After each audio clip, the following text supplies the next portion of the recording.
Hello, good afternoon everybody. Lalo na kang Ma'am Janine Tamondong. I miss you so much. Thank you so much, Ma'am. I miss you.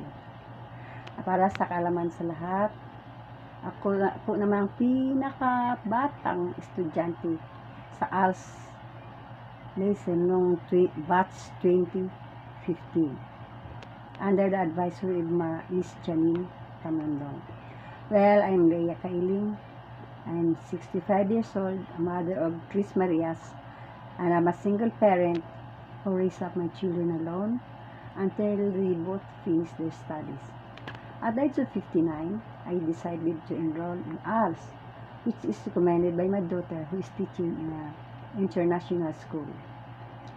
Yes, it's quite hard. Kung paano mo may mga maraming challenges ng life kung estudyante ka, kung paano mo may pagsabay ang being a mother and estudyante ka. Kailangan mong gumising ng maaga para mag-ayos sa sarili. Ang dami talaga, super. So, paano mo maipagsabay ang responsibility mo. Kaya, sa bagay, carry ko rin. Na-carry ko. So, I have a lot of challenges really in life. Sa ALS natutunan ko, nung unang enrollment, parang, nung sinabi ng anak ko na mag-enroll ko, sabi ko, sa ALS, sabi ko, enroll estudyante, ang tanda ko na, isa na akong lola. But, to be honest, I'm a positive thinker. Nung dumating kami doon sa school, sa ALS, nakita ko maraming estudyante na babata pa parang mga anak ko.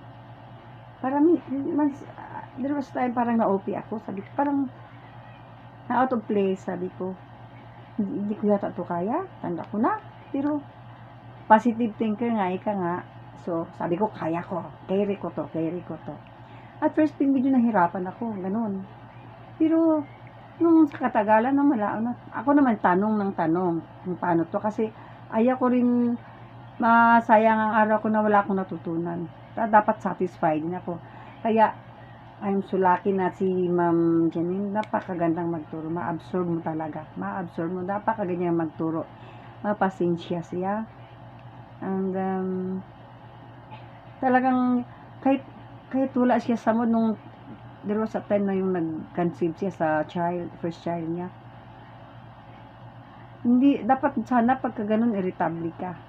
Pero siya hindi talaga. Ang bait ni Ma'am Janine.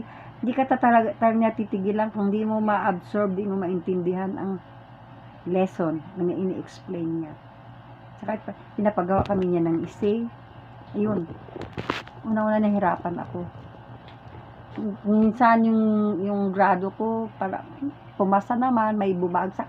Pero paulit-ulit hanggang papasa ka talaga. Ayun. At saka, paano ba? Sabi ni Ma'am Janine, maiksiyan daw na video. Paano ko paiksiyan? Madaldal kasi ako. So, ganun na nga. Sa school, sa nag-study kami, ang daming, we learn a lot of lesson, a lot of things. Lalo na sa age ko na matanda na. Siyempre, hindi sa time namin, yung mga gadgets na yung mga bagong technology, ang hirap. Pero, it's quite hard. Pero napag-aralan ko. And luckily, nung nag-take na ng exam, board exam, nga, I was one of the board passer. Saka dahil nga napakaganda magturo ni Ma'am Janine, sa batch namin, siguro, if I'm not mistaken, mga 90 or 95% ang pumasa sa board exam. Dahil napakaganda nga talaga niya magturo, super. Hindi ko siya makalimutan. And Ma'am Janine, thank you very much sa pagtiyaga niyo sa amin. Saka minsan, yung mga estudyante ka rin pa. So, ito na-carry mo, nakaya mo. And I'm so thankful na talagang ikaw ang nagiging teacher namin. And sa ALS na to, maraming nag-success tulad ko. Ang saya ko after the graduation na pumasa ko. Pagdating ng enrollment sa college, nag-enroll, kumuha ako ng entrepreneurship. At ang saya-saya ko dahil ang nakataka ko pag college student ako, sabi nga nila, kolehiyala. Kolehiyalang lola. Ika nga.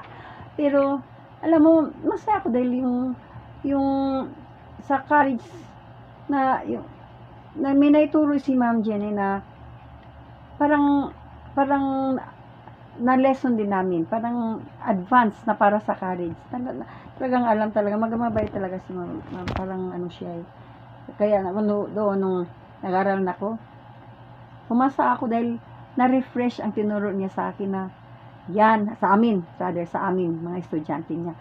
At saka halos lahat ng estudyante niya na kaklase ko din sa college, pumasa. So, congratulations Ma'am Janine.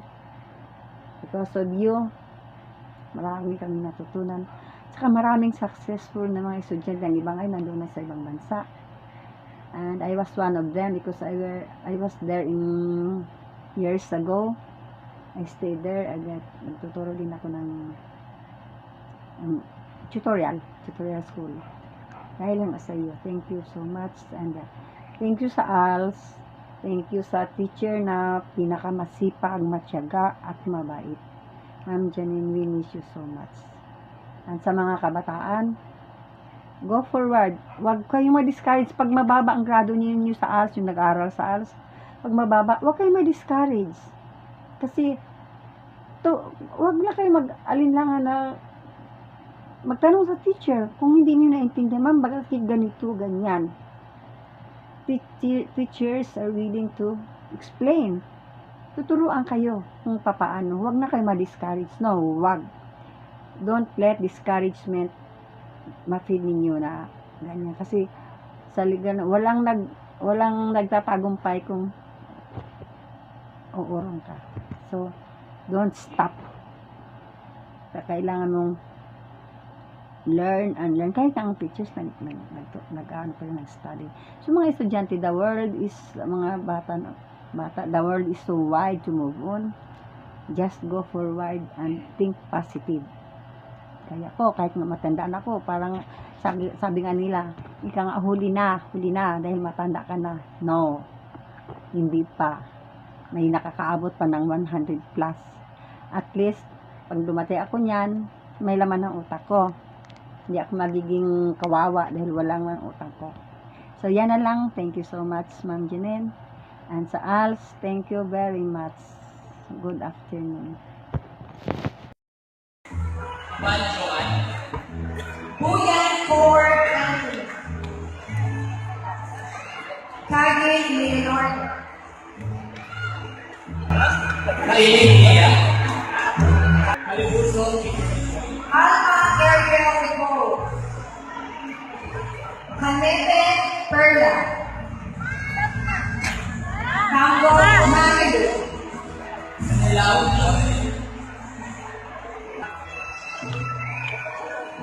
Malagwas at makikita.